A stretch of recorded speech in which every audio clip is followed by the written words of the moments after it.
ఎనలేని పని భారంతో జీవితం నిస్సారంగా మారుతోంది అన్నటువంటిది పలు అధ్యయనాల్లో తేలుస్తున్నటువంటిది. వర్క్ లైఫ్ బ్యాలెన్స్లో విఫలం కావడంతో 50% కంటే ఎక్కువ మందిలో బర్న్అవుట్ సమస్య తలెత్తుతోంది. ఉద్యోగుల ఉత్పాదకత పనితీరు మీద ప్రతికూల ప్రభావం చూపెడుతోంది అన్నది.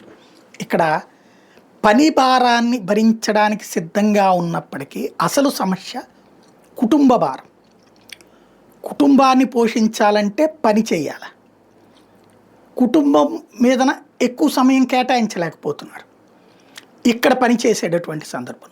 ఇప్పుడు ఫర్ ఎగ్జాంపుల్ హైదరాబాదులో ఉద్యోగం అంటే కనీసం 2 గంటల పాటు జర్నీకి కేటాయించుకోవాలి.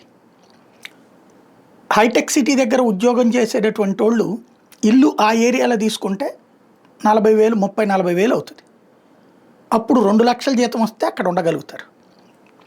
కాబట్టి ఏ మియాపూరో లేకపోతే అవతల ఏ ఏరియాకి వెళ్తే అక్కడి నుంచి అక్కడికి రావాలన్నా గంట, అదే ఇంకొంచెం దూరం అయితే 2 గంటలు జర్నీ. దాంతో ఇప్పుడు ఏ మెట్రోనో ఎక్కి వెళ్ళాలంటే ఇంకా ముందు అంటే అక్కడైపోతుంది. మళ్ళీ రిటర్న్ వచ్చేటప్పుడు అంతే.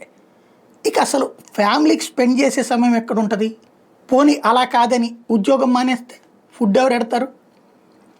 సమస్య ఎక్కడ బ్యాలెన్స్ కోల్పోతుంది.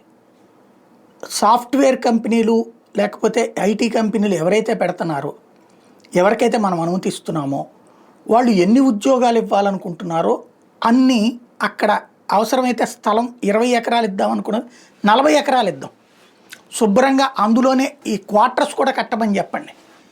వీళ్ళు ఎవరైతే ఉద్యోగంలోకి వచ్చారో వాళ్ళకి ఆ క్వార్టర్స్ ఇచ్చేయడం, వాళ్ళు మానేసేటప్పుడు ఆ క్వార్టర్ ఖాళీ చేసి వెళ్ళిపోవడం, మళ్ళీ వచ్చిన వాళ్ళు తీసుకుంటారు.